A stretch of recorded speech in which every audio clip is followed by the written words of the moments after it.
What was your outfit to wear to church when you were a kid? Oh my God. Well, Pentecostal, you get dressed up. Every Sunday, it's the show. You put on your finest. But then when I got to like middle school, high school, I wanted to try to like incorporate my own fashion. I liked the idea of bands. Even though I couldn't really totally listen to them, I did love Paramore though. And when we would have Friday service, that was youth service, I remember I went to Hot Topic and I bought like these like arm sleeves, and then I'd wear like newsboy caps. And so like that was sort of like my play on the hat. But then Sunday, my god sister, Rachel, it was like a small hat, almost like a pillbox hat with a veil. And so that was kind of like my version of like gothic, sort of like punk chic. Like I was like, I'm not wearing like a regular hat or like a box hat. Like I'm gonna wear a hat that's like smaller, kind of round, and it's got like a veil, like there's a little mystery, a little darkness. I don't even know if the word victim applies, but of that sort of like late aughts, early tens, everybody's in business wear, even like high school students. So there was confusion. There was not cohesion, maybe, totally, yet. I was trying a lot of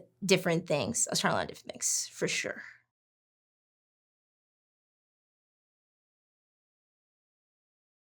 My name is Edebiri. We can talk about the bear today.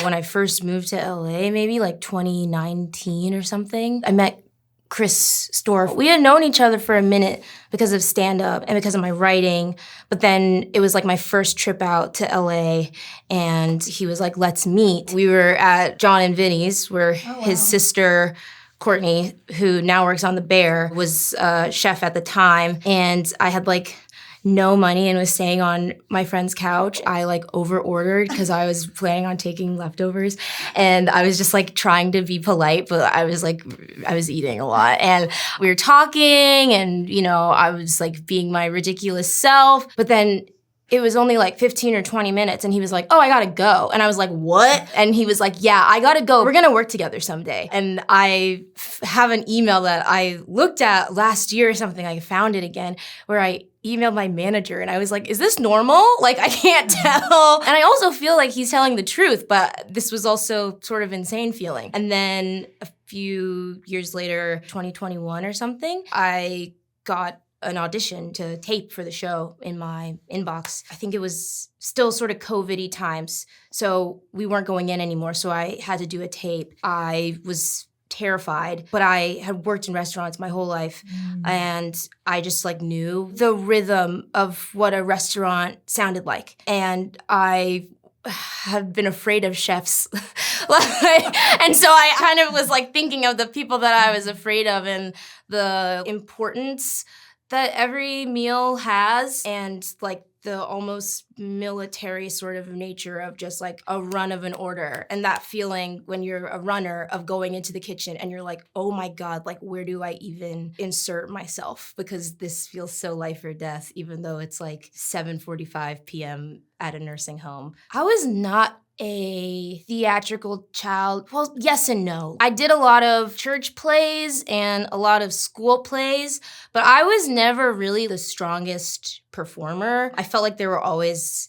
kids who were better than me and who were more showy. For like most of my adolescence, I remember myself as quite shy, but then people remember me as very funny and very strange. I think both things can be true. I loved dressing up though. I really loved like cross-dressing as a kid, especially like if I had a cousin that was a boy. One year for Halloween, I dressed up as a custodian at our school named Preston because I just thought he was like so fly and like hilarious. I literally dressed like a janitor. Like I borrowed a do-rag from my friend David, and he helped me tie my do-rag in the morning, and I borrowed clothes from him and my cousins, and I just like wore what Preston would wear, which was like an Echo sweatsuit. Preston knew I was doing that. There's a picture of us somewhere that's lost to the annals of Facebook where it's like me and him being like, and I used my mom's black eyeshadow and a blush brush, and I used it to like stipple fake like 5 o'clock shadow. I really went all out. I think I was 8th grade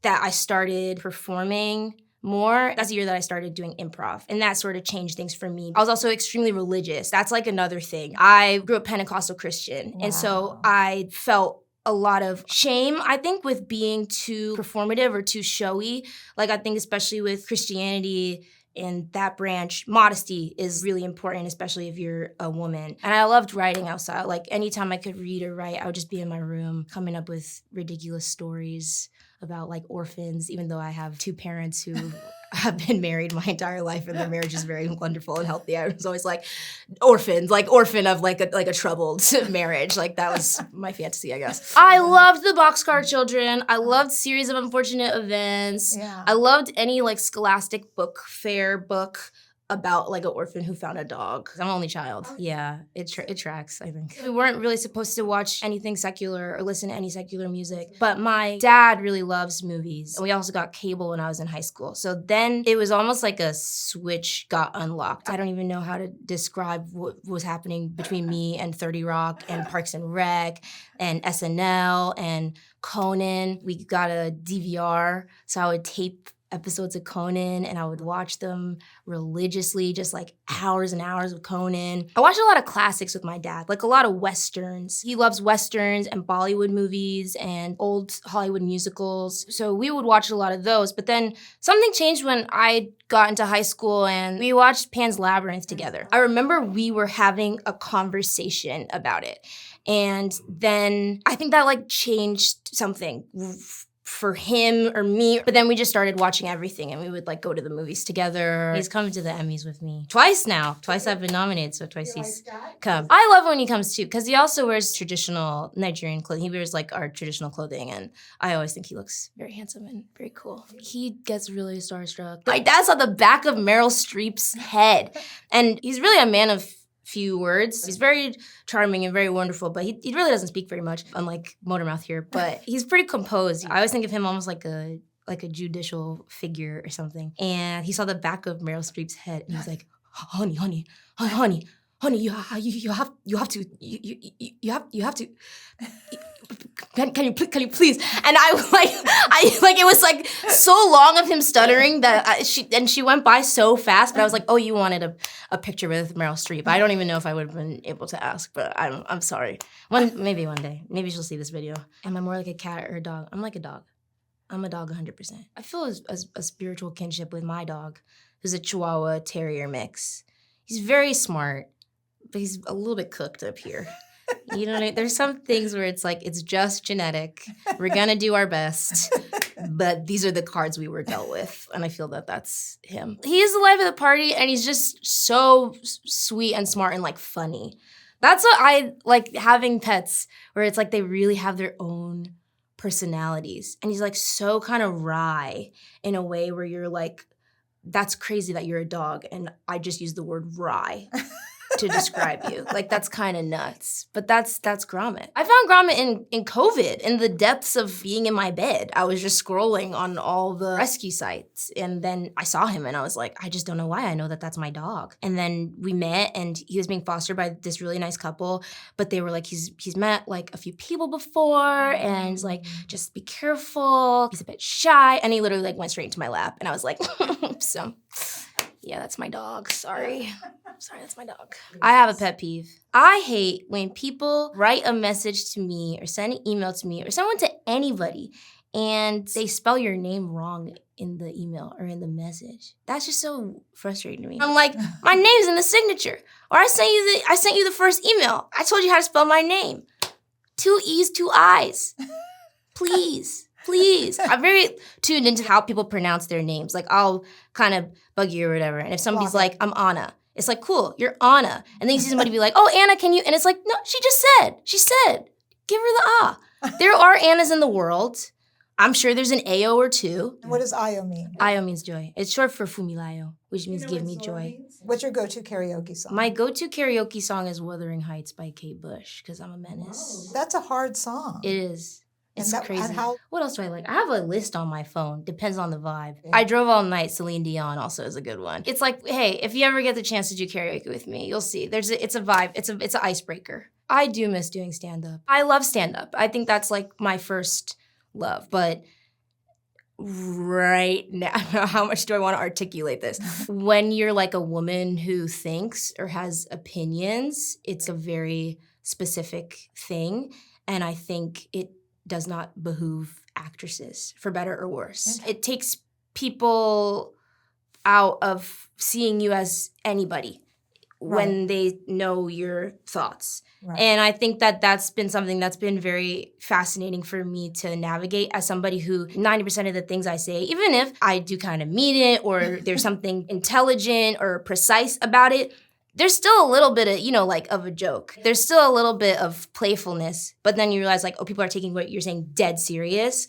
So it's just very interesting as an actor kind of navigating that. In the 60s, 70s, 80s, your thoughts were currency. And even if you were in the same field as somebody, sharing critique or sharing thoughts, they weren't seen as an attack or a barb. It's like an exchange of ideas and discourse and intellectualism for the sake of the medium, and for like engaging each other. That's like a very wordy, amorphous answer to say, yes, I miss doing stand-up because I miss being dumb sometimes. And I love live performance. I love film and I love TV, but there's something about being in a space with people and getting to play with energy because no night is the same, no set is the same. You can tell the same joke and it'll be completely different an hour apart, just based on who's in the room and what their day could have been like or what they're going through or who they've seen last week that they liked or didn't like or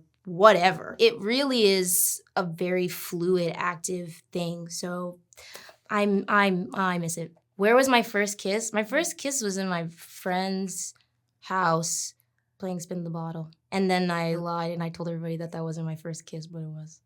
And was it good? No. No. Did you see the person again? Yeah. Well, we're not like friends still, but we're still friendly. So he'll see this and know that it was him. she will see this and know that it was her. I'm a Libra, October 3rd. Libras are amazing. So that's what I got. Actually, I would say that and I'm like, no, we're sometimes kind of annoying because your strength is your weakness. There's like a consideration of everything. We're the scales. We're always weighing pros and cons. You see all sides of everything, but also that can mean sometimes deep indecision because you're just like, well, it could be this or it could be this or nobody's really truly evil or whatever. And it's like, some people are, and sometimes you just gotta pick if you're gonna go left or right. Some people are evil and sometimes you just have to make a decision. Libra, your work is a mirror that lets you see varied aspects of yourself. You'll find interesting ways to collaborate. You didn't write this, did you? That's crazy. Whoa, that's a great fortune. I'm like, I hope that's true. That's nice. That feels sort of true. Slay. Also, family circus. To make an S, you just draw a worm kneeling down. I kind of like both. Okay. I think it's all true.